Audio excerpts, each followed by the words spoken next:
Well, thank you all for being here. It's been a really extraordinary art week, I think. And this place, Seafocus, has been a brilliant focal point, I think, for gathering together some of the most important kind of voices within both the Singapore art scene, the Southeast Asian art scene, and I would say the greater contemporary art scene globally. So we're really pleased that you've given up some of your Sunday afternoon to be with us for the closing event of Seafocus, and I guess a moment for us to reflect on how the last few days have influenced our ideas about what the future of Singapore's art scene might look like. So the format for our event today is that I've invited each of the speakers to prepare a kind of 10-minute introductory presentation which outlines their own practice and their own take kind of on the Singapore art scene from their perspective as a journalist and a publisher, as the founder of a brand new art space, Seed, and of course as one of Singapore's best known contemporary artists and now curators. So I'm going to hand over firstly to Usha, and then we'll hear from Connie, and then finally we'll hear from Shibiki. At the end of their presentations, we'll have a short kind of discussion amongst ourselves about some questions that we think are very weighty when we think about the future of Singapore's art scene, but we're very, very anxious to involve you in the conversation as soon as possible. So please do be thinking about questions that you've got, comments that you want to make. We're really keen to kind of make this kind of closing event as lively as possible. But to kick us off, it's my great pleasure to welcome our first speaker. As we've heard already, Usha Chandradas is a lawyer. She has a specialisation in tax. She's a writer and a publisher. And after her career as a tax consultant and lawyer, she co-founded Plural Art Magazine in 2016. It's one of the most kind of important vehicles, I would say, in publishing to stimulate and to publish accessible writing on contemporary and modern art from Southeast Asia. So to talk a little bit more about Art Plural and her own take on the future of Singapore's art scene, please welcome Usha.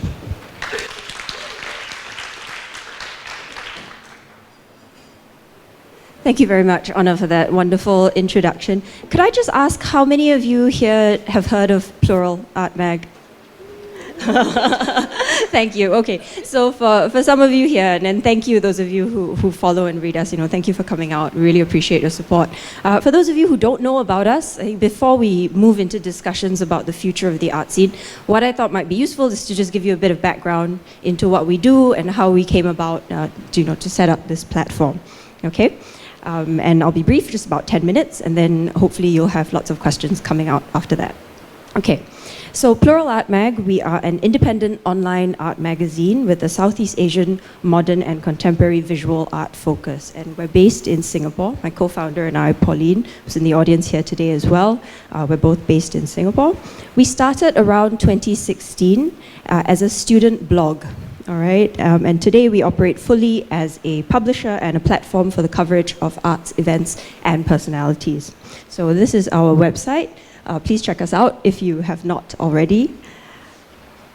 And this is who we are, all right? And a bit more background on who we are.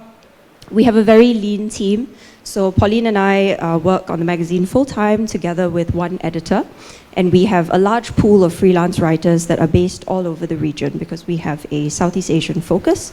And so we use a number of freelancers outside of Singapore as well as within Singapore. Pauline and I are both former lawyers. We met while doing an Asian Art Histories master's degree at LaSalle College of the Arts in Singapore. And Connie here as well is alumni from the same program, so we're very well represented in the arts. Now, originally, our blog was run with a third student, a classmate that we met on the program, but now the website, in its present form, is run by the two of us. And it was really something that was born out of our fatigue with academic writing. Because as MA students, you have to do a lot of research, you have to write a lot of academic essays, and that's great. I mean, of course, there is a time and place for all of that. But we were finding out that, as we were talking to our friends, our family members, people that we knew, just about the things that we were doing, there was a lot of, there was a lack of awareness of all the interesting art events that were going on in Singapore and in the region. So we had a lot of people that we knew just coming up to us and saying things like, oh, you know, I didn't realize that you were off to, you know, this art event or this exhibition. It's so interesting. Next time you go, can you tell me about it? And that was where we thought, well, maybe we'll start writing down, you know, the places that we go and the things that we see, and maybe if people think it's interesting, they'll come along as well, right?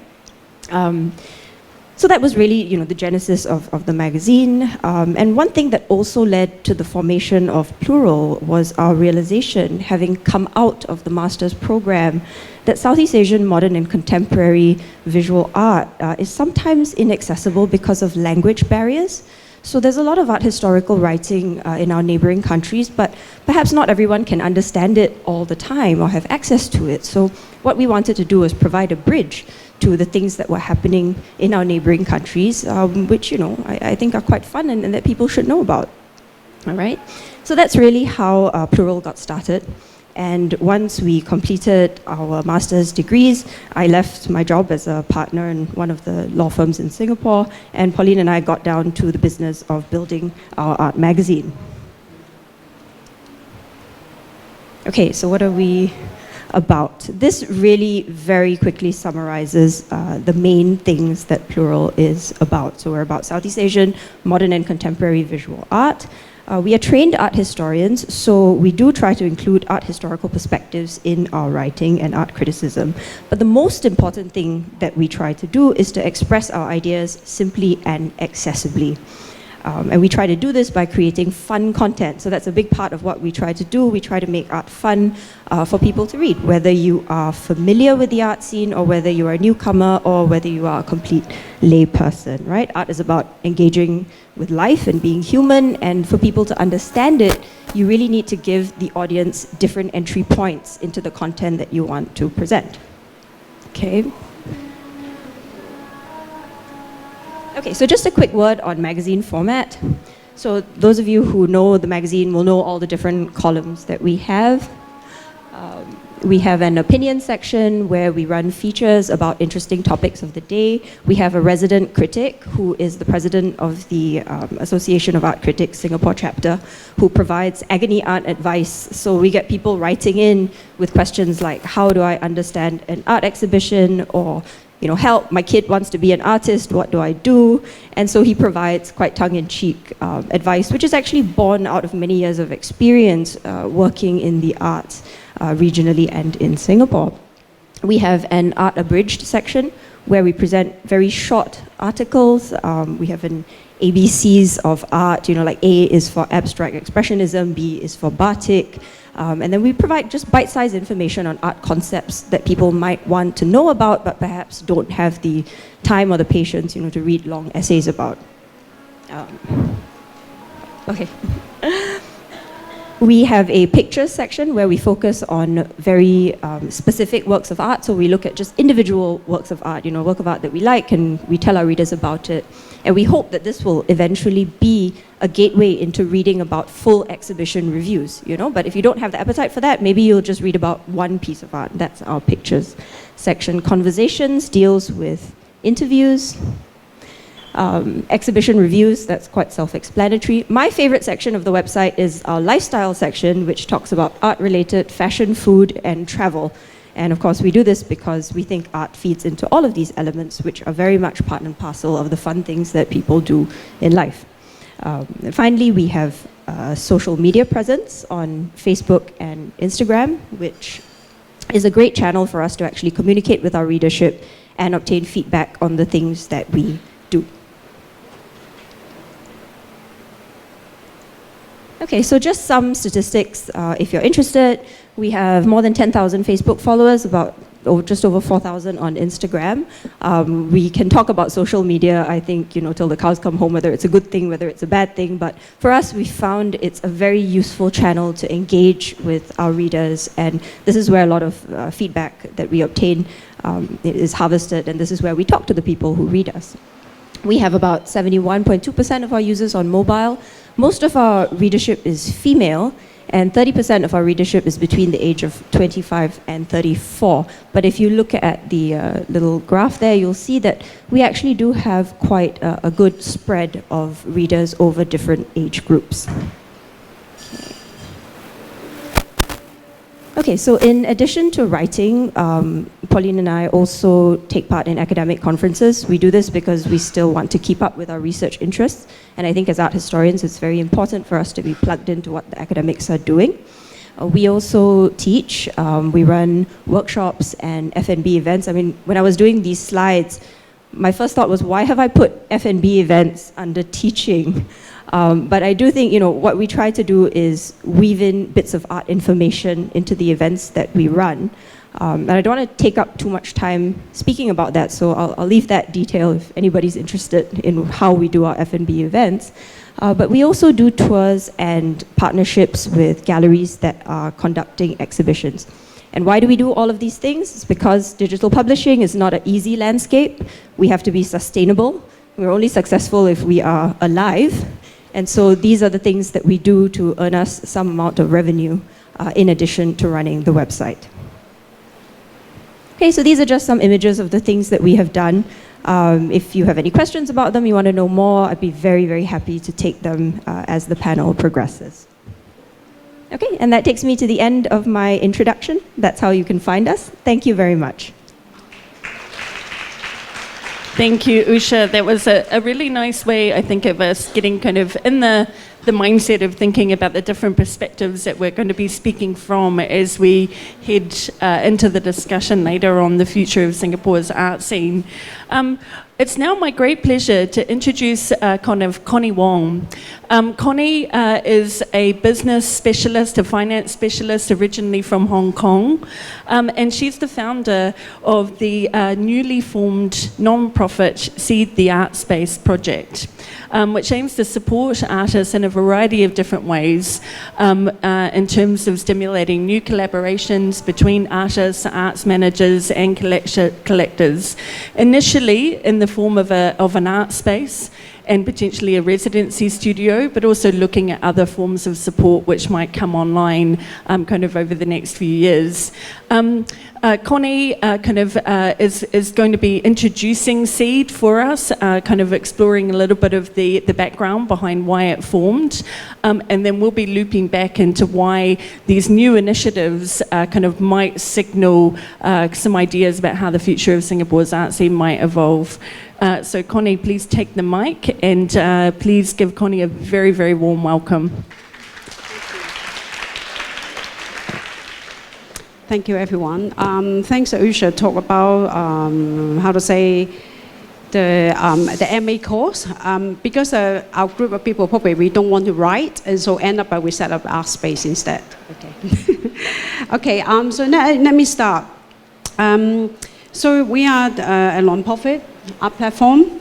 The word seed is quite self-explanatory, that we hope to see things in the art scene.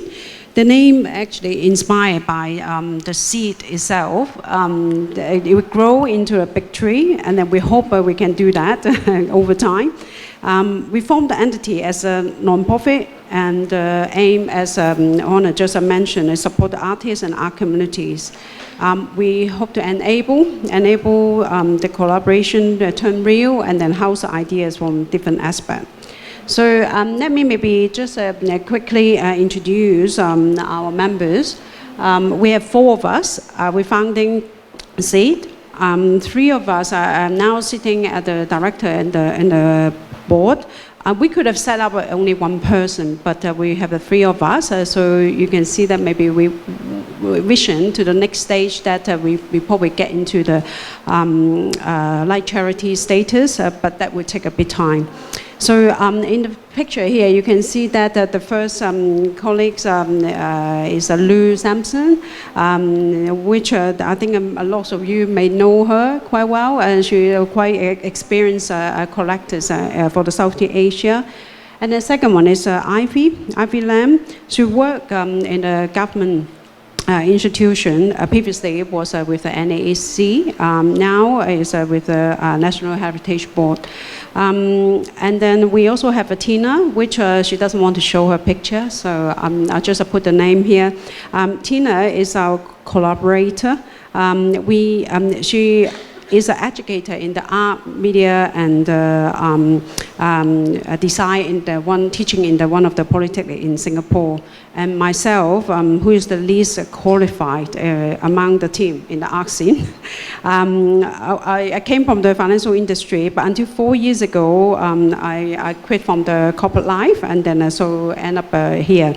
So why we four of us formed here is just explained earlier that we actually all come from the same course. We are classmates in the MA in the art history for Asia. So when we came as the idea, which I initiated the first idea, but all our classmates say yes. I hope that they know what they signed up for at the start, but they're still here, so it should be okay.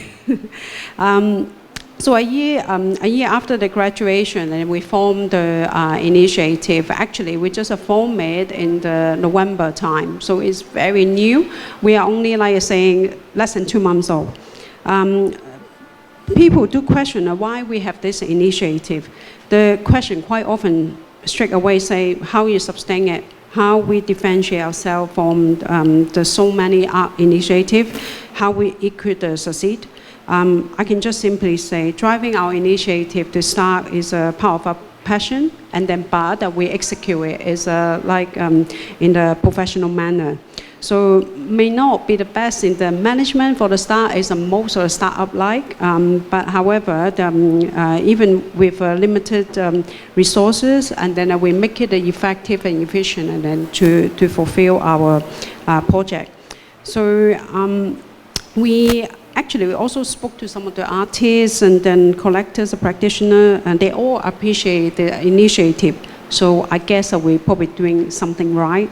But even some of them quite excited. But however, having said that, we still have to make this initiative being right. And then also we wonder, I mean, this panel, why such a new initiative to talk here? So I believe that it should be, using viewing it as such a new initiative, how it chart the next for the Singapore future scene. So probably we can share with that in that sense. Just a very quick summary of our vision and then the mission here as the platform, and then we support the Asian contemporary artists, and then we a vision to support them to cultivate, expand their repertoire. Research and discourse is still our, our strength. So we still hope to do it, although we may not want to write things like Usha. So I'm making and then collaboration, etc. And then a new audience is one of the key points that we want to bring out as well. So just to sum up, we are seeding new ideas, a new partnership, new audience and dialogues. The new can be quite misleading here, but however, what we meant is relative to us, relative to the artists and then curator themselves, and how they expand beyond their own practices and then get into the more risk-taking practice. So we plan to hold the workshop residency, as Ahona just mentioned earlier. So I don't need to repeat, but just I want to emphasize collaboration is one of the quite key things for us.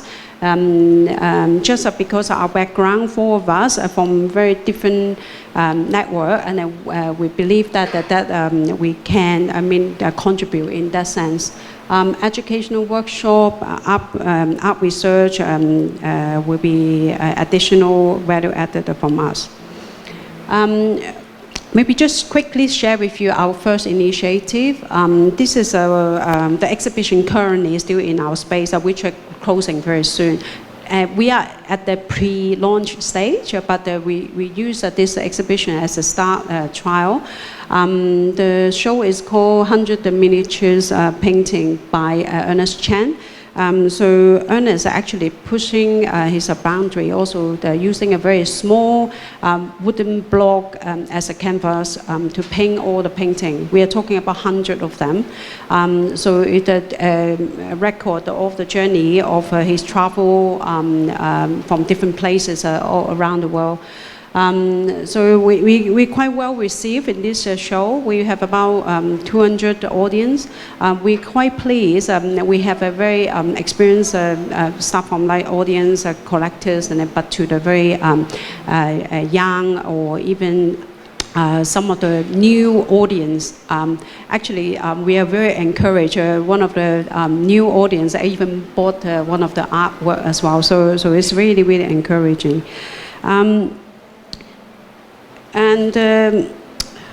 Okay, sorry, I just flip through. So this is the exhibition. You can see that the little girl that is quite interested in our work there.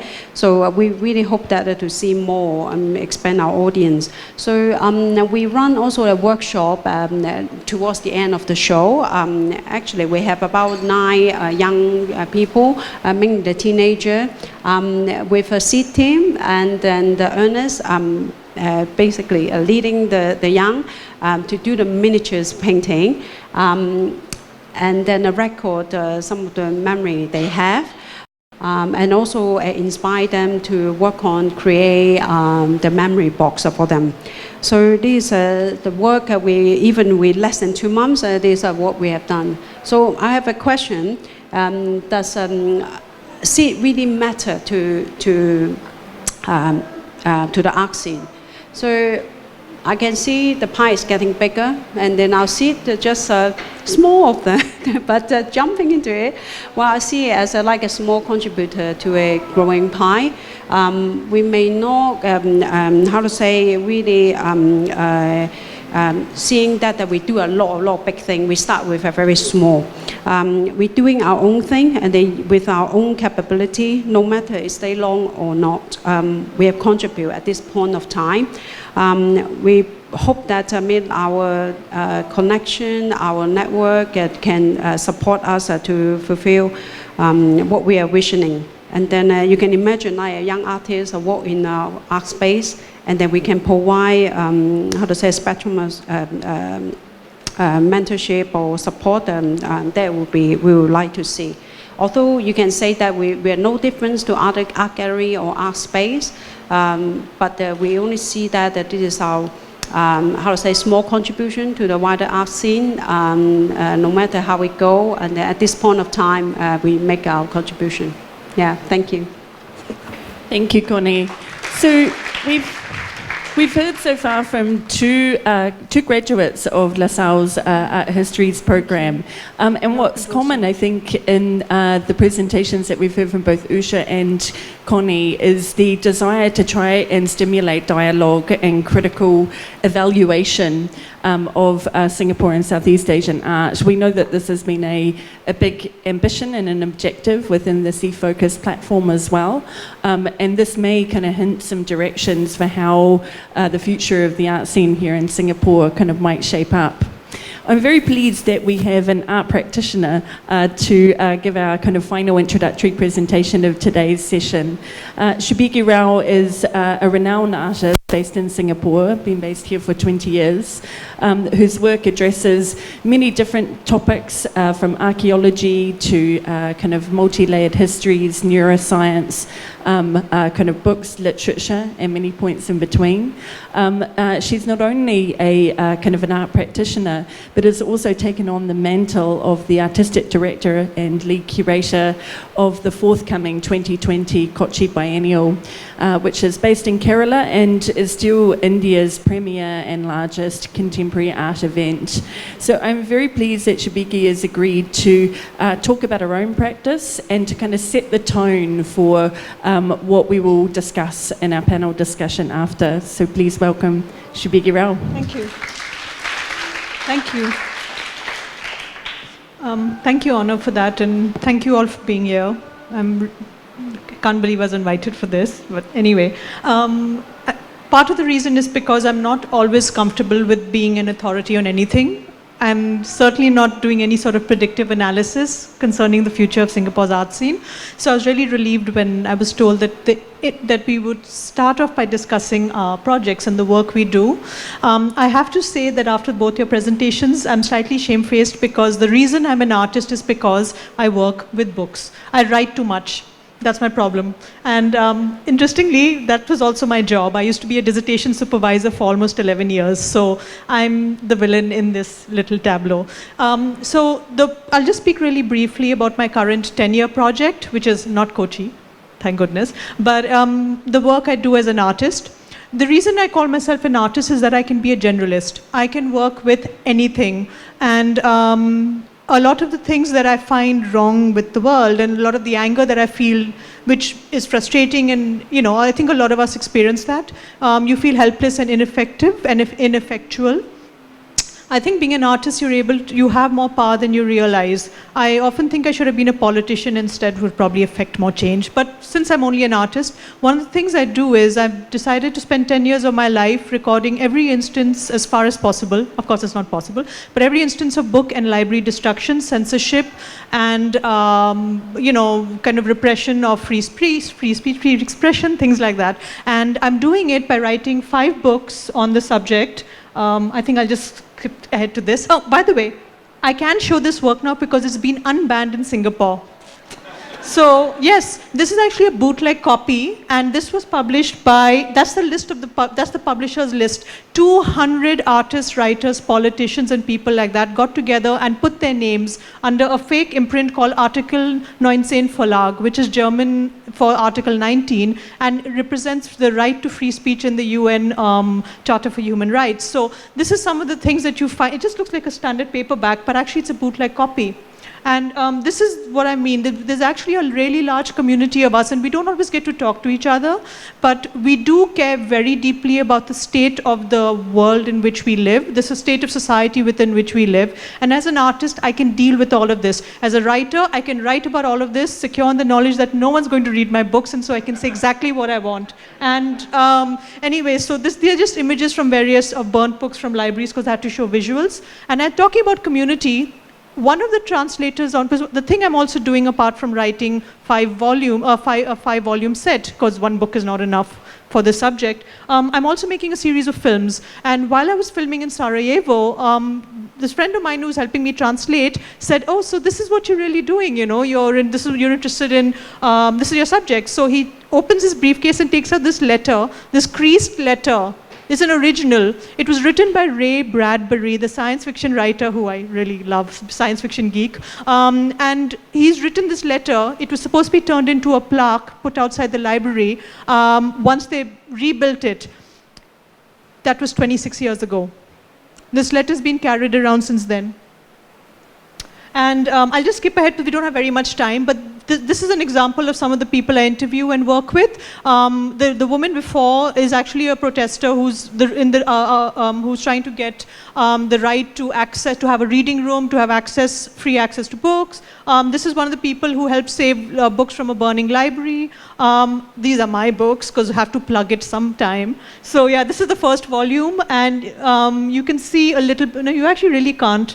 But I think here I've spoken a bit about people who are the self-appointed guardians of morality. And the reason I chose this page will become apparent during Q&A, when I talk about what we need to fix for the future of the Singapore art scene. So there's, yeah, nudge, nudge, wink, wink. Which brings me, how am I doing for time? Not bad, because I'm at the 5-minute mark. I can't believe I did this. Yay. Okay, documentary fictions. So one of the things I also do in my films is I shoot places that people think they really know, but really actually kind of don't. So this is actually in Singapore. This is Haw Par Villa. And everyone you think Haw Par Villa, you think, oh, yeah, I know this. So this was actually for State of Motion last year. Go and see State of Motion this year. It's awesome, by the way. Plugging other people's shows, but anyway. This is all from Singapore. And I thought this is a perfect metaphor for Singapore. Invasive plant growth over a really very upset looking rhino actually. I don't think you can see it too well, but yeah. So just film stills. These are some more film stills from libraries that were destroyed in Kochi. So in the last edition of the Kochi Biennale, I actually was an artist in the last edition, and they weren't sick of me. They called me to curate, so anyway. So for the last edition, I went and stayed in Kochi for 2 months to make a film from scratch. And it just so happened that there were these devastating floods, and one of the effects of the floods were tens of thousands of books were destroyed in the libraries there. Now, Kochi is interesting for a number of reasons, but primarily, well, not primarily, there are actually many reasons. Marxist state, but also Center for Catholicism. Massive history going back centuries, traded with Babylon, Mesopotamia, colonized by 4 European powers. So you can imagine how many languages flourish in Kochi. It's quite incredible. But one of the things that I found particularly interesting as a Singaporean, because yes, I am a Singaporean despite the Indian accent, was that the second largest Singaporean Indian population here is actually from Kerala. They are Malayali. And I didn't know this till I made this work. This is actually from I'm now pitching for the Kochi Biennale. This is where my work was installed. Yeah. This is one of the images of my work. This is from the library. And I'm showing this because at the time I took the photograph, I took it because, well, these are all destroyed books, by the way. I don't read Malayalam. I actually only know English, so there's a tremendous, it's upsetting. It's like the poverty of one language. Being monolingual is disgusting, but anyway. So I didn't know this, but when the carpenter was installing the work, he pointed out that the only legible title, and by the way, in the whole exhibit, from the film I made, to the reading room I made, to the photographs, there's no text. You can't read anything. So it's an installation about books that you can't read, so no writing. Yeah, but the only legible title was apparently, and the floods were sea floods, by the way. The title goes, Waves and Depths, Stories from the Sea. And I was like, ooh, it was really serendipity. I don't use that word really often, but I think it also brought home to me the things that I think we often forget when we're in Singapore. But I, as diaspora, sometimes I'm reminded of quite abruptly, which is that we're really not very different after all. There's certain ways in which we talk about certain issues. For instance, North Indian artists, which is where I'm originally from, in North India, artists think of borders and geopolitics as something that deals with terra firma. It's land-based art. So it's art that deals with borders, like say with Bangladesh, Pakistan, so on. But if you go to Kerala, or if you look at art from Southeast Asia, or artists who deal with these ideas, most of the work looks at the sea. It's the same issues, similar apprehensions, concerns about, I don't know if I can name it, I think I won't, I'll skip it, enough controversy. But the medium, sea becomes metaphor, it becomes medium, it becomes all these things. And I thought that's really beautiful, and it was here that I realized that while doing my own work. So one of the things that I love discovering as an artist is that being a generalist means that you do not specialize. The projects that I work on, especially Pulp, has been recognized, God, this is very boastful, but has been recognized as a literary project, a valid literary project. So I can call myself a writer as well. It's a visual art project, it's also recognized as a film project.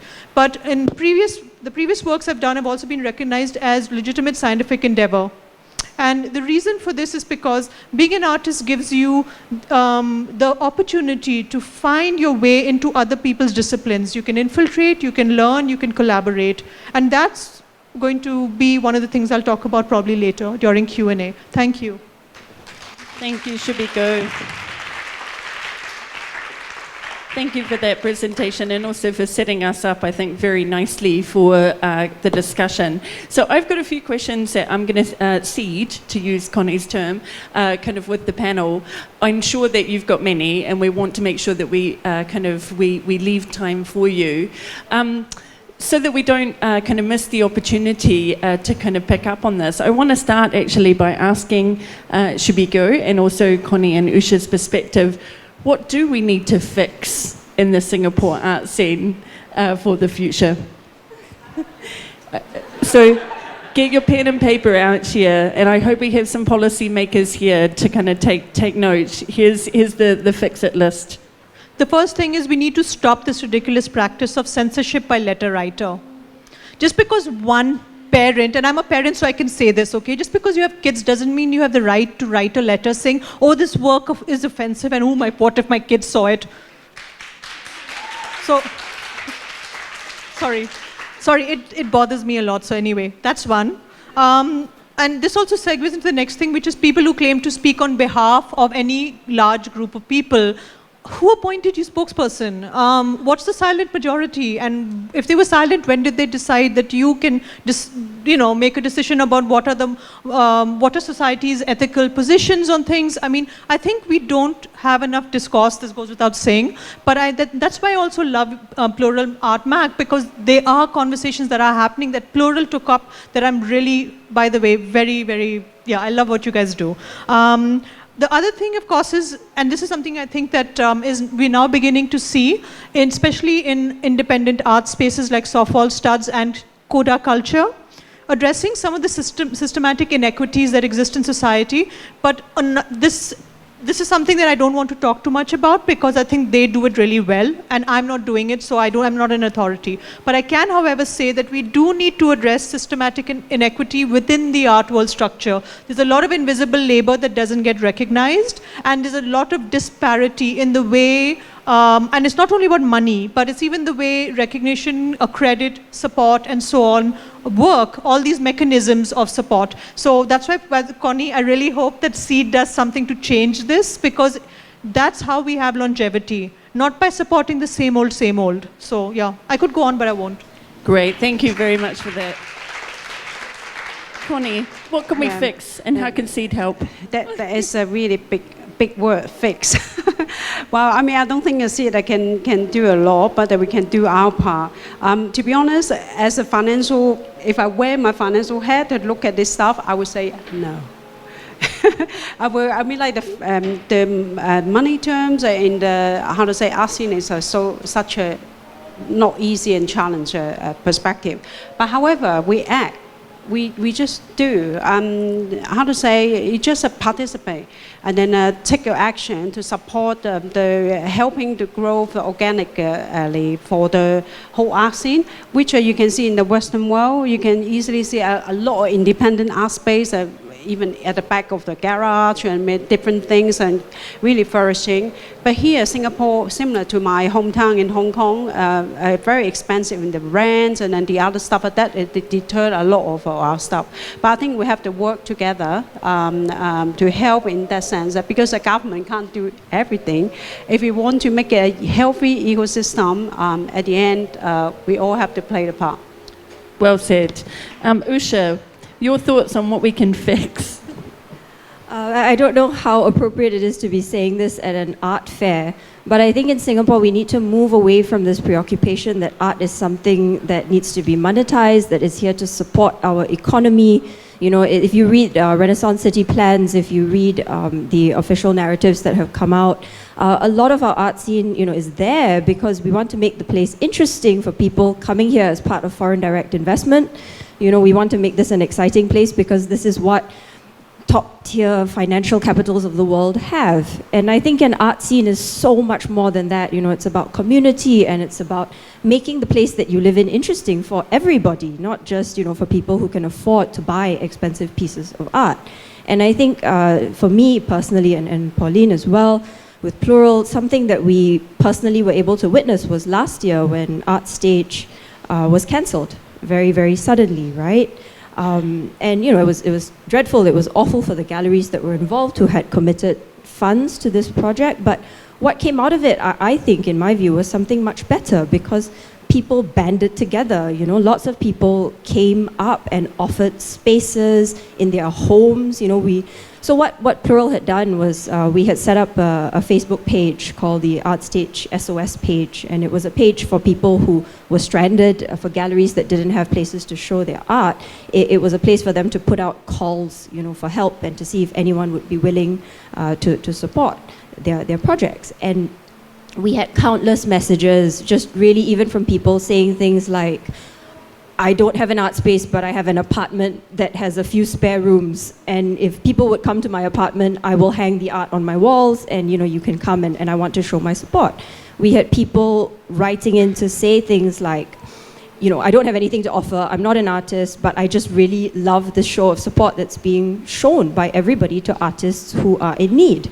And that to me is something so much more valuable, than the turnover that you would have at an art fair or anything that's associated with the money that flows from the arts industry and art scene. Thank you. And that, I think, leads us on to the next question that I have, which is about art fairs. We're sitting right here in CFOCUS, which is kind of an art market, as well as many other kind of aspects of stimulating discourse and new ideas within the Southeast Asian art scene. But the market is definitely a part of it. And I guess when we now in Singapore think about the future of the art scene, it's almost inevitable for us to kind of dance around this question of the role of a major international contemporary art fair. Obviously, as Usha's mentioned, the sort of the impact of ArtStage being suddenly and controversially cancelled last year has sat with the scene kind of for the last year. And yet this Art Week, I think it's fair to say, is thriving. So I'd really like to ask, kind of all of our speakers from their own perspective as an artist, kind of as a founder of an art space and a journalist, what is the role of, kind of a major international contemporary art scene or contemporary art fair in Singapore's future? Is it needed? And if it is, what role does it play? So maybe we start with you, Shmigi. Yeah, I'm least qualified to talk about that, but anyway. Here goes. It's important. I think it's important. Even though those who know me know that I'm not a big fan of, as you mentioned, also monetization of almost everything. But I think the art fairs aren't only about that. Art fairs do provide opportunity and support and visibility to certain forms of practices that can actually disappear, from gallery to collector. And that's not enough of time that an artwork gets to spend. And I think one of the things art fairs also do and can do is that they can also change and push the boundaries of what constitutes an art fair. Funnily enough, I don't know why, but this is probably my 8th or 9th time doing a talk at an art fair. I don't know. I'm also going to be doing another one in 1.5 months' time. I don't know what it is with art fairs and me, because I really feel least qualified. I have never participated in an art fair. Maybe it's because of the Guerrilla Girls say, you've made it as an artist when you're always invited to talk, but no one shows your work. But that's not it. That's not the reason why. I think it's really also because I might provide that other perspective. But my perspective is really minor here. So in terms of, I really do think it's valid. And the reason I think CFOCUS especially and art fairs here in Singapore, I'm not a big fan of ArtStage, honestly. But CFOCUS, yes. And part of the reason is because of its focus. And it's not about Singapore looking westward and looking past the region. Of course, the whole idea of Southeast Asia, what does that term mean? There's a whole other discussion. But I think it's really cool that we look at the region within which we are situated, and that there's more porosity between what constitutes Singapore and our neighboring countries. Because we are part of the same geopolitical reality, and we do need to look at that. And a fair number of works here actually do that. So it's not standard art fair, but it's a lot more than that. So I do think it's worth it. Connie, I wonder if you can speak actually specifically from the perspective of someone who comes from one of the great art fair capitals of the world in Hong Kong, and perhaps, a little bit of kind of comparative analysis about the way that an art fair might work in Hong Kong compared to Singapore. Yeah, I think interesting. Actually, the Art Basel, I've been attending the last 6 years, I think since year 1. I definitely can see the change, the whole landscape, the ecosystem in Hong Kong. To be honest, I grew up there. If you say, oh, you want to be an artist? No, your mum will say, no, don't do that. Okay, even now, it's still a very, very challenging. But however, the ecosystem changes so much, and you can see all the internet, not only the art fair itself bring in the visitors, actually the whole spectrum of stuff happening, like the international galleries are set up there, and then also a lot of opportunities to work with the international curators, or maybe you're visiting, the visitors are from the international institution, etc. So it's quite a lot of opportunities. If you compare to Singapore, we saw all the change, and we do that talk about, I mean, like the international kind of art fair here.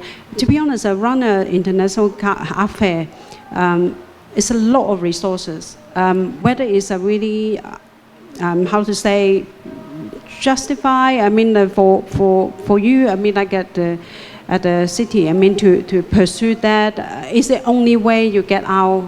First of all, I want to say this, my personal view, it's not a seat view, okay? So I think at the end, we just build up from small, and then now you can see that like affordable art fair and this type of art fair is still doing well in Singapore. So we have to like maybe do it differently. So Usha, you've hinted a little bit about this in your comment earlier, but as a journalist, as someone who travels a lot to see, you know, kind of the way that biennials and art fairs kind of work in other markets, both in Asia kind of and around the world, what do you think the role of a major international art fair in Singapore is? Is it needed, and what is it doing to help shape the kind of future of the art scene?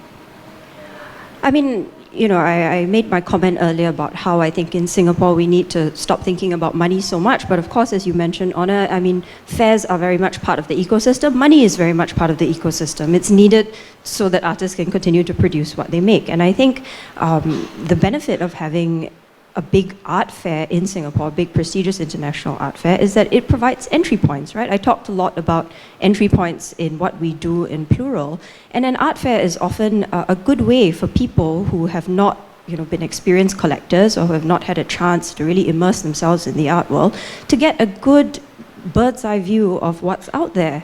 So, you know, in many ways, art fairs provide accessibility.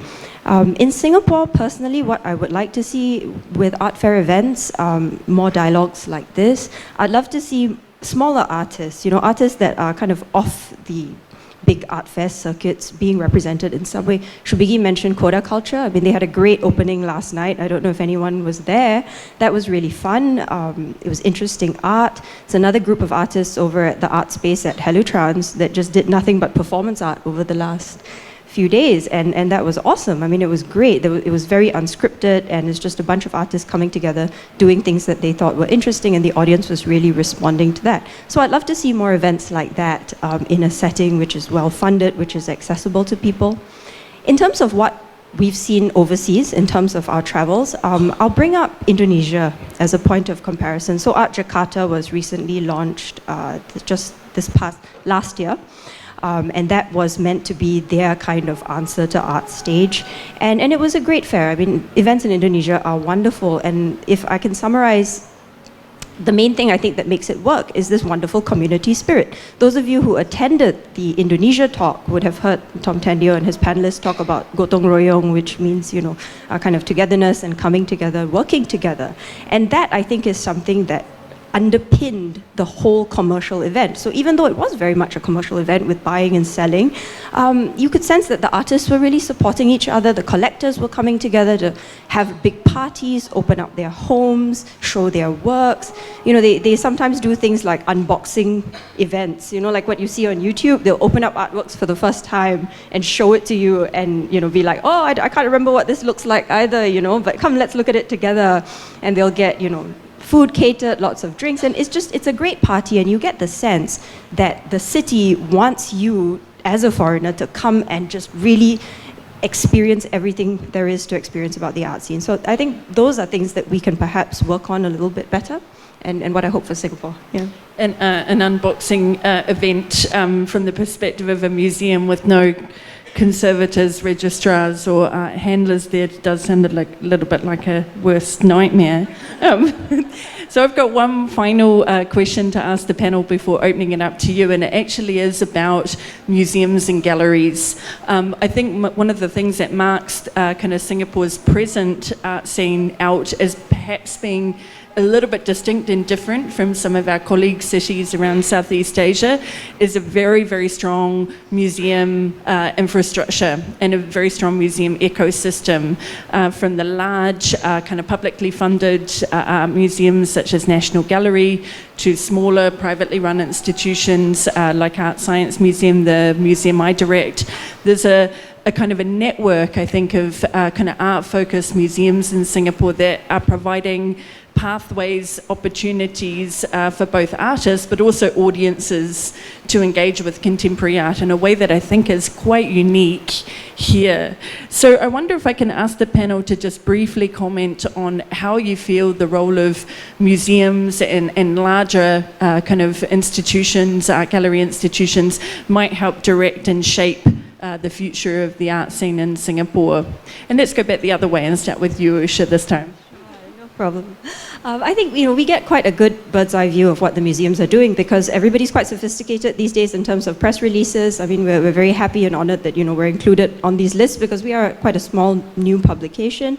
But we get to see what's going on. And I think with the big institutions, with yours, Honor, the Art Science Museum, with the National Gallery, there's a real push towards making art fun and interesting and accessible. I mean, there's many, many different entry points, and I think that's something which all the museums that we have been exposed to have focused on, and definitely something that should continue in the future. I mean, when we look at our statistics for social media, things that come up at the Art Science Museum, which of course, are so dense and full of great artistic merit, also make for great photographs, and people have a lot of fun posing with them. And there's many different ways to appreciate artworks. And I think the museums are starting to recognize this, have recognized this for a long time, and are doing things to leverage off of that. Recently, the National Gallery, for its Light Tonight festival, had a series of celebrities leading 15-minute tours. So there was Suki Singapora from Singapore Social. I don't know if you guys have watched that. There was Inch Chua, who's a singer, and there was Becca de Vos. And they were very short 15-minute tours. And I mean, we loved the idea. We thought this was amazing, right? Because there's so many different ways to appreciate art. You don't have to be a trained art historian to give a tour. And it was very well attended. Lots of people came, lots of people enjoyed it. If you're interested, go check out our Instagram feed, because we did get some mixed comments on whether this was something that was good, and whether it kind of undermines the credibility of the museum to have people from popular culture come and lead art tours. But I mean, to me, that's just something which makes things even better, right? Because people form opinions and people talk about them, and that's really what is needed to make an art scene vibrant. Yeah, I think I agree on that. I may not be the most qualified here to say it, but I'm travel quite a number of places, seeing that museum definitely very important in the ecosystem. You can see the top-down and then bottom-up channel, and then end up artists work with the independent art space or maybe gallery, and then a channel up to the museum. If a museum really can, show the artwork, that is giving the opportunity for the community as well. So it's quite important. It's driving the art scene. But at the same time, is it the only? They're not, and they're very. We can also see that driven from the bottom also is quite important as well. It's not only like top down. Yep, absolutely. Should be good. Your comments on that? Thank you. So, I mean, part of me, the older Shubigi, or rather the younger Shubigi, would be sort of not a big fan of the so-called Disneyfication of museums, but I also know that it's necessary, given that Singapore's ideas about art are also for audiences that perhaps as an artist I wouldn't normally think of first. Not bad. I got away with that. Having said that, I still think that it's okay. It's important to have it, and for the reasons that Usha said as well, really well. It creates that kind of conversation, and I don't think there should be a distinction between what should be in or what should go into museums, especially private museums. I think this is totally on them. This is totally their thing. I do personally enjoy museums that also think through programming in slightly different ways. For instance, NUS Museum also has a publishing arm that I think is as important as the exhibitions. NUS Museum has also shown artists who tend not to be overlooked, but whose the breadth of their practice is very, very rarely addressed. And you shouldn't have to wait for a retrospective after decades of work for people to finally see the breadth of that work and the range of that work. And I know that NUS Museum does do this, and a fair number of museums do this. Having said that, I do really enjoy going to some of the others. I do enjoy Art Science Museum, and especially the current show. I love that it began from what a poet and writer here said, that the artist, and this is something I believe as well. Singapore's really tiny. Our art scene is really small, but so is our literary scene. And one of the biggest, one of the main reasons why Singapore's literature is enjoying such a big boom is mainly because of the initiatives of one indie press called Math Paper Press. It's basically from an indie bookstore called Books Actually. And I actually draw a lot of lessons from that. I think as artists we tend to forget the possibilities that are there when you write, when you publish, and how that's not just a supporting role, but it's a way for conversations to exist long after an exhibition is over, which doesn't happen on social media because it's for the now. Social media is for the now, and I love social media, and I get a lot of my news from there also, and I fight there a lot. But I think it's also necessary to remember that that the temporality of information, of discourse, of conclusions is just not enough. So I do recognize that museums do have to do that kind of wooing of the public through social media, but I don't think that's the whole story. I'm a little bit old-fashioned, dear God, I can't believe I'm saying this. Okay, boomer. But I really do think that we need to also look at the different types of museums, like university museums that also have university presses. Yeah, that's just my tiny perspective on that. Thanks. Thank you so much for that. So we're ready now for your provocations, questions, and comments.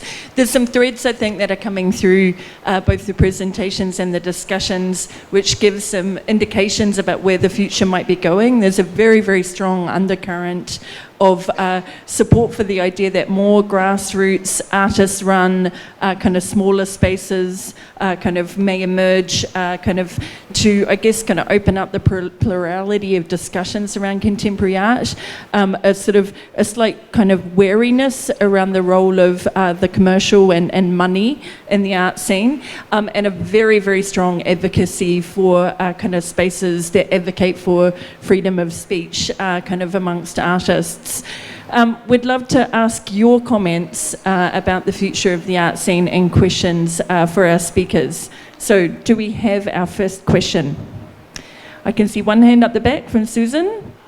And we hope to have many more. It's kind of a question and a comment, but thank you all. That was brilliant and so inspiring. And it is a kind of comment, but maybe if you could further tap into it, it's about the different modalities and to not create a hierarchy, because so much globally is a hierarchy of this kind of art or this kind of making is superior over to another maker, and especially coming from a performance space where it's very ethereal and the disappearance of it. Your comments about how we can create an understanding and a desire to have a balance of modalities and a balance of the conversation, the support that it takes for the different modalities, so that the different materials, etc. And then furthermore, I love your comment about the making and all the makers who are involved, all the authors who are involved.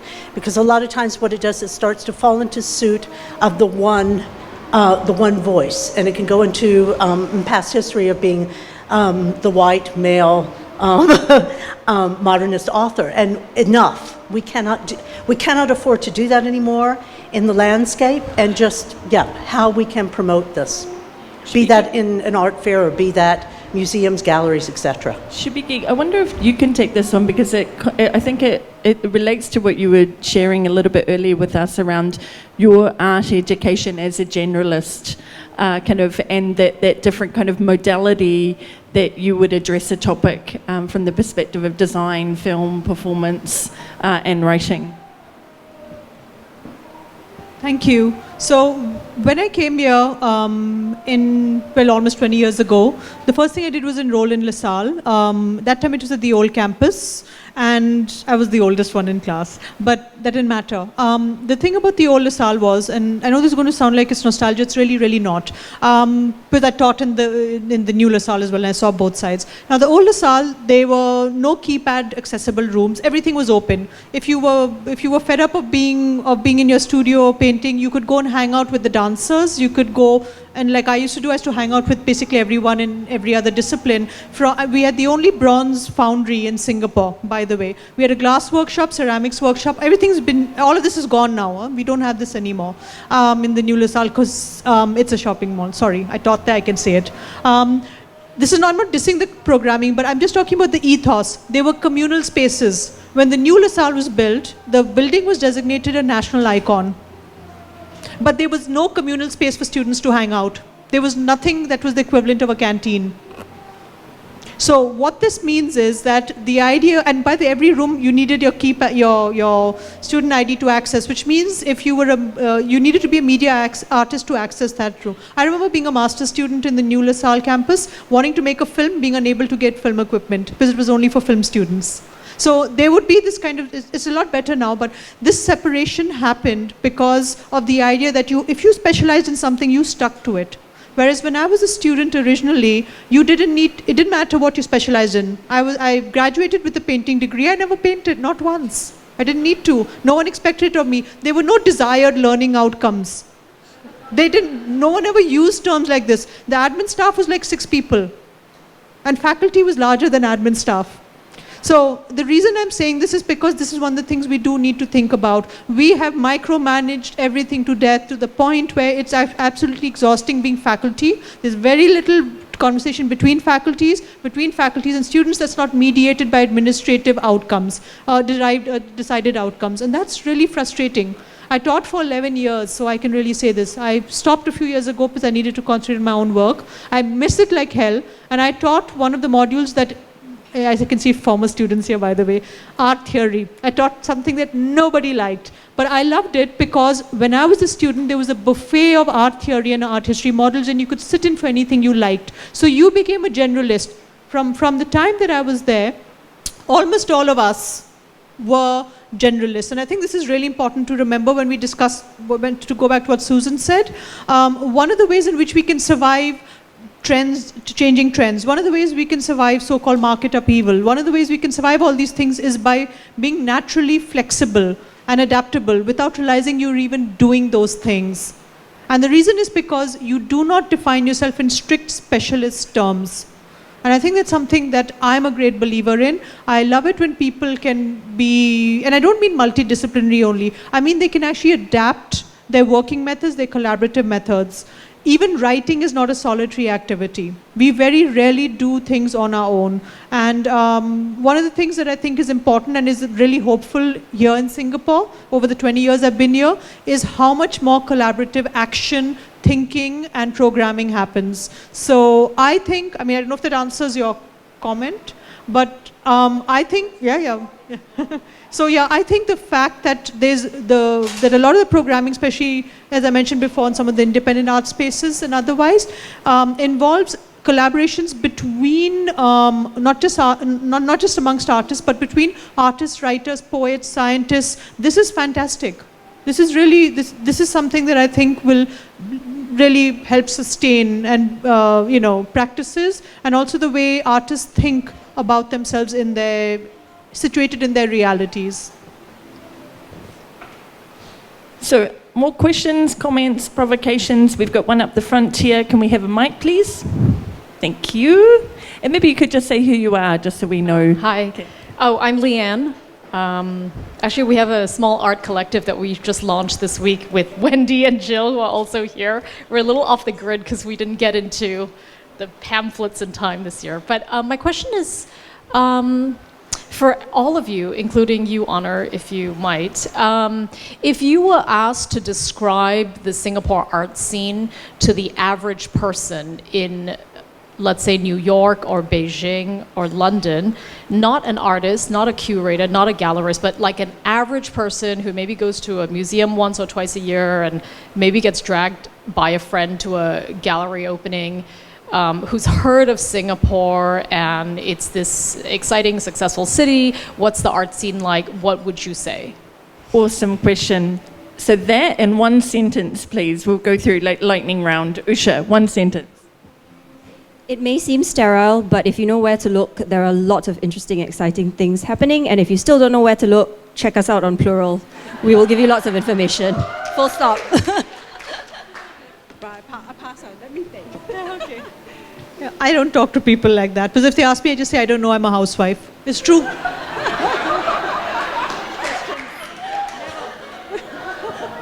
Well, normally I would say just go to a National Gallery because everywhere have the National Gallery, and then it'd be easier for us. So I guess what I would say is the thing that characterizes the Singapore art scene and maybe makes it a little bit distinct and different from New York or Paris or London or Shanghai is this enormous diversity of practice. The cliche of Singapore being this gateway to Southeast Asia does bear out when we look at the incredible practice kind of on show here at Gilman Barracks and all of the fantastic galleries who are making this place work. In C-Focus, kind of in the collections at National Gallery, this is an amazing place, I think, to kind of to have those gateways into the diversity of the Southeast Asian contemporary art scene, perhaps more than any other city. And that's really, I think, what kind of makes it quite distinct and special. Other questions and comments from the floor? We're heading into the last 10 minutes of C-Focus. So, you know, what you say here is going to be noted. I know that there's a couple of folks here from the policy world and from the funding world who are going to take everything we say here to heart, kind of as we map out the future of Singapore's art scene. So, question from the floor over here. I have a question for maybe Usha, because you talked about Art Jakarta, and Shubigi, because you're curating the Kochi Biennale. I mean, because Usha talked about how Art Jakarta was so fun for her, but in terms of programming, do you think that people in Singapore take themselves way too seriously to the point when there's no like fun in programming?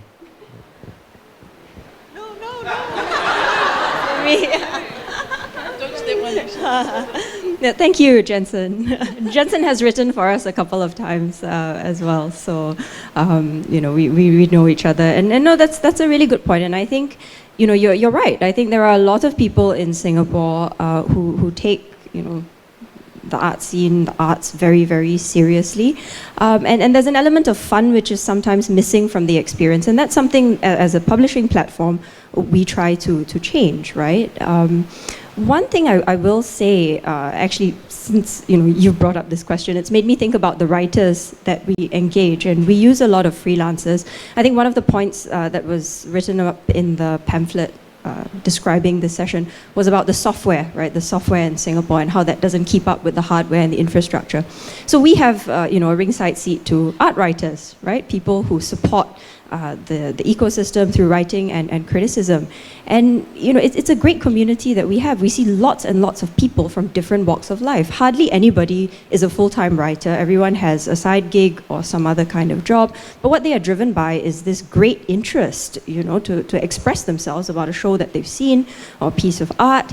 And so these people that we come into contact with, certainly do not take themselves too seriously. There is a great sense of fun and joy in the writing that we edit.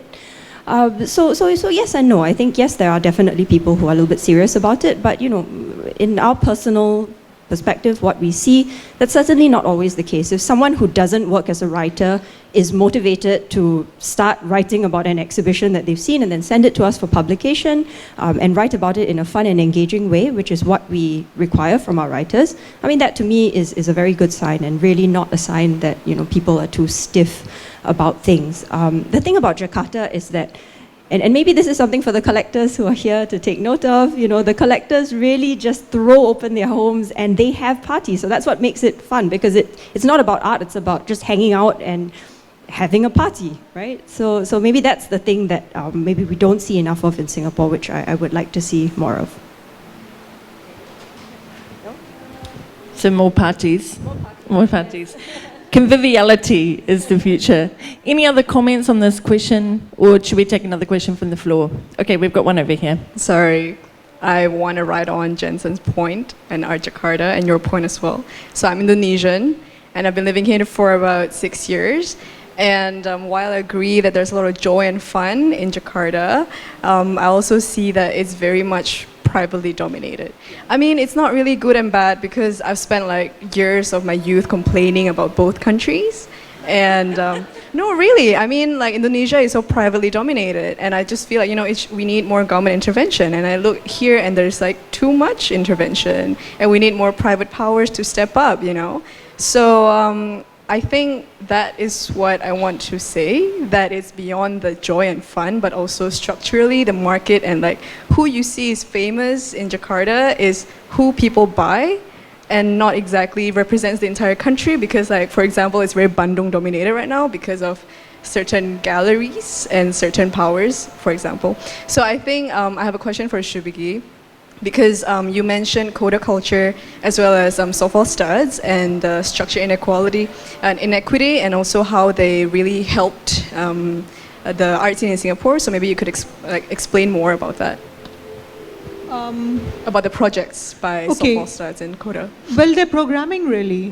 I mean, if you look at their programming, it's not only the exhibitions, and coda culture is still young, right? But if you look at softball studs, for instance, look at the way it started, look at the way it's grown. It's an exhibition space, but it's also a place that hosts regular discussions about very important ideas in theory that have influenced artists and continue to influence artists globally. So it's not only about the future of thinking in Singaporean art, because I think it's really important when we say future of Singapore art and the scene that I know it's an art fair, but we need to think about the things, the ideas that influence and continue to influence artists. So they'd even have, for instance, things like discussions about astrofuturism, right? It became a very heated discussion. And you can't imagine that would happen in Singapore, but yes, it did. And that's why it was so great, because people disagreed very strongly with things that did not directly concern them, one would imagine, but actually in a way did, because people understand it at a basic level, and though they won't admit it, what it means to be marginal, what it means to not be marginal, but to ignore those who are. So coda and I think softball studs have begun to bring up the stuff that has been not talked about for a very long time. But they're doing it in constructive ways by actually not, how would I say it, with softball studs, for instance, because I know them a little bit better. It's not under, I mean, they don't tackle it head on. You don't need to do that. It's quite unproductive sometimes to do that. But what they do is they have programming where they invite people to come and direct the program also. So people who would not normally be regarded as part of the art world. For instance, a group of young Malay fashion designers, for instance, who are not part of any mainstream or recognized scene here, but they would do absolutely amazing stuff, performative and everything from music to, you know, and they would understand how to use space, how to use light. So it would be interesting and instructive for artists as well. It's not just a one-way street of, oh, look, we give someone an opportunity, they should be grateful for it, which tends to happen with larger institutions or with people who are doing that kind of patronage. So that's why I'm a great believer in independent art spaces. When I was here first in Singapore, there was plastic kinetic worms. I don't know if anyone remembers them. They also had a journal called Vehicle. And that was something that I really do miss. The fact that independent art spaces also can have their own imprints, or they can do their own publishing. I think we really need more of that. Yeah, I don't know if that answered what you wanted to say, but or wanted me to say, but yeah. Yeah, I think we need to remember, even in a discussion around conviviality, that, you know, kind of the role of art is also to raise important issues, make social commentary. We spoke before about the role that publishing houses such as Mass Paper Press and Epigram are giving a voice to communities which have often long been silenced in Singapore, including the migrant worker and domestic worker community. And one of the things that shines through the contemporary art scene kind of every year in forums like this, and even forums in the past like Art Stages, the willingness of Singapore's contemporary artists to engage in a meaningful way with those kinds of issues. We've got time, I think, for a couple more questions. I know that we've got one up the front here. You've been waiting a long time, so please. Hi, thank you. And tell us who you are. I am Shivani, this side from LaSalle actually. Recently came to Singapore, and I think this is a general question, and maybe more to Usha and Colleen. What inspired you to come into the arts field from a different discipline? And what do you want to talk about people who really want to do that, maybe after a decade and more of experience in other fields? And what is your perspective? I mean, do you see it as, because we were talking of something interdisciplinary within the arts right now, within different disciplines, and we see silos at times. What about people who might be very inspiring, who want to contribute but are not from the field, or might be, not able to continue for a very long time and want to pursue now? So what is your opinion on that? Yeah, I start first. I quit the financial industry in purpose 4 years ago. I would say I call it an early retirement from my corporate life. I'm actually very old, okay? And then so I signed up to the MA course in the LaSalle. I only expect a hobby studying, and then but however end up so serious. And I think all of us have a trauma after that 1.5 years studying. So I think like my colleagues, I got some colleagues here, and then basically I think through the research, thesis, and then field trip, etc. And I think we have a good bonding on that. For me, definitely inspired by my classmate. Of course, I should say LaSalle as well, okay? But the classmate in my class, especially, they really, from different walks of life, they got collectors, and they got the art practitioner, and then different walks of life, and then they really helped me to see the whole thing. And then I personally always, like art, but I can't paint. So this is why I studied the art history. But having finished, and so I think we should do something. Okay, we try, okay? So see how it goes. Should I? Oh. Okay. Just very quickly, because I know we're running out of time. For me personally, my advice would be just start somewhere. I was just very tired all the time at work. I worked as a tax lawyer for 12 years. I still do some tax consultancy, and I teach at one of the universities, because as we all know, the arts not the most profitable profession, especially if you are independent publishing platform in this climate.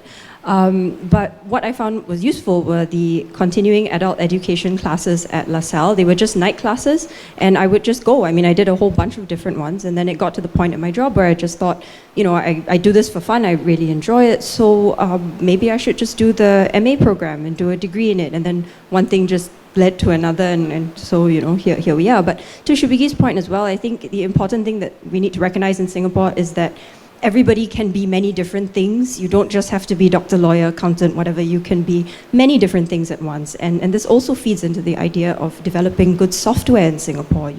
When we first started our magazine, we were advised not to pay our writers, because we can't afford it, and people just said, well, people will write for the opportunity just to go to a press launch, or for special access to an artist. And that was something that Pauline and I both vehemently disagreed with, continue to disagree with, because why would you devalue your own industry, right? And it's such an important thing. We talked about hidden labor and things like that.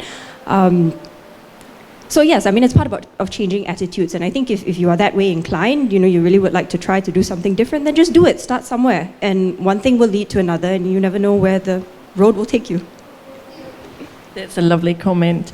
It is quite striking, actually, if we look at, kind of this Singapore art ecosystem and compared with other cities, how many lawyers there are working as practicing artists, gallerists, theatre directors, this is a real point of difference for Singapore's kind of art scene. We should really talk about it more and celebrate how many people have made that transition from the professions of finance and law into the arts. It's something we should probably be quite proud of, actually.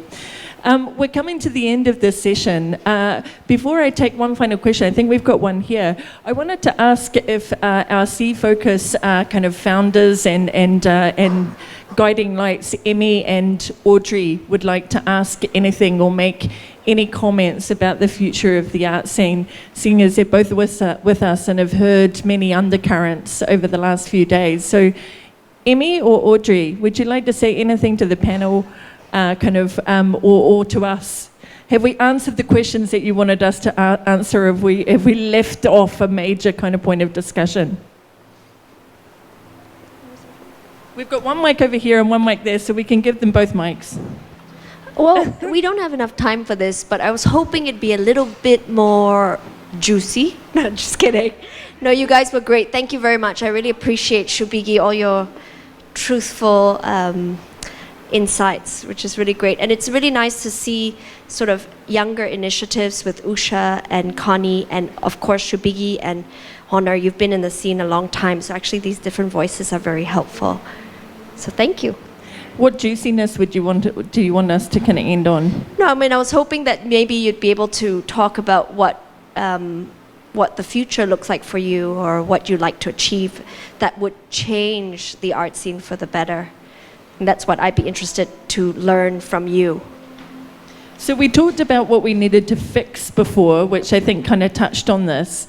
But just, again, ran the houses very quickly. If there's one thing that you would like to achieve in the future from your own perspective, from the journalistic perspective, manager of an art space and a visionary artist, what would it be? In one sentence, what would you like to achieve in the future? Me again, okay. To grow our pool of art writers and to encourage art writing. I mean, it's for everyone. You don't have to be, a MA holder or, if you have some art background, great. But if you're interested and you have something to say, well, I invite you, to write to us and to try your hand at some kind of writing. I think that's something I would love to see grow and flourish over the next year. I think I would say we really hope that we can be the enabler and then empower. So through the platform, we may not do everything, but however, at least we contribute to that sense that we enable, things, a project can happen which may not be happening in like commercial gallery or maybe different places, which we want to see going forward. Yeah. Thank you. I really, really wish we could turn some of the disused warehouses that are not being used at all, they're lying vacant in Jurong, into artist studios. Just hand it over to them, stop micromanaging it, just let them have it, and it'll be so fantastic for artists to have studios they can bloody work in. Sorry. I'm also saying this from experience. I've been here 20 years, I've had a studio 4 years, and I'm going to lose it again this year. If I can lose it, can you imagine what happens to a fresh graduate? In 11 years that I've taught, some of the most promising, incredible artists have had to leave Singapore because either they get a full-time job to pay for their studios, which means they have the money but no time to make the work, or they just stop practicing. So no, we need to address this at a very basic level. We have the space in Singapore, it's not that we don't. I've actually gone and seen these spaces. I spoke to certain people in certain departments, and this is some years ago. It was very disappointing. But we can really do it, so yeah, just this one wish.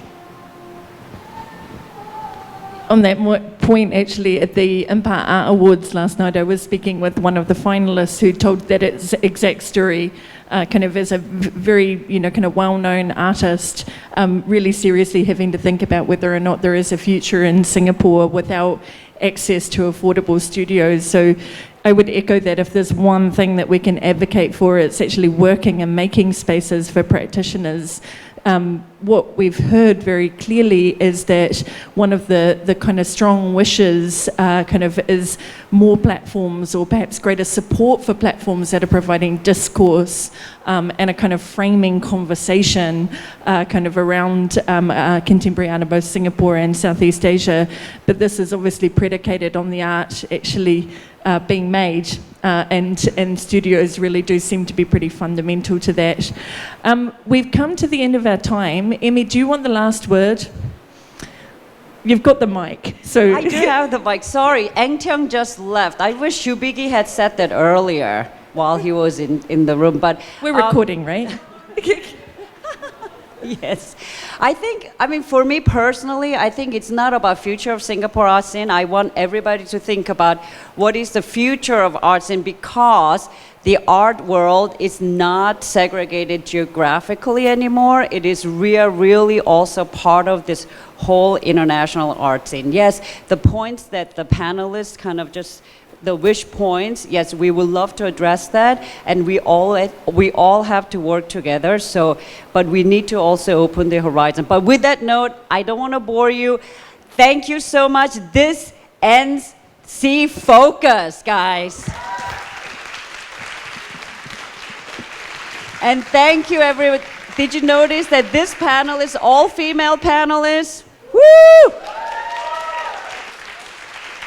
Audrey, did you plan this? But anyway, I just want to thank you, everyone who's here today, who's come to C-Focus to support since Wednesday. Thank you so much. And you guys will make the future, so please participate. Let's work together. It is a collaborative spirit. So thank you so much. Thank you, Honor, Usha, Connie, and Shubigi. All the best. See you soon.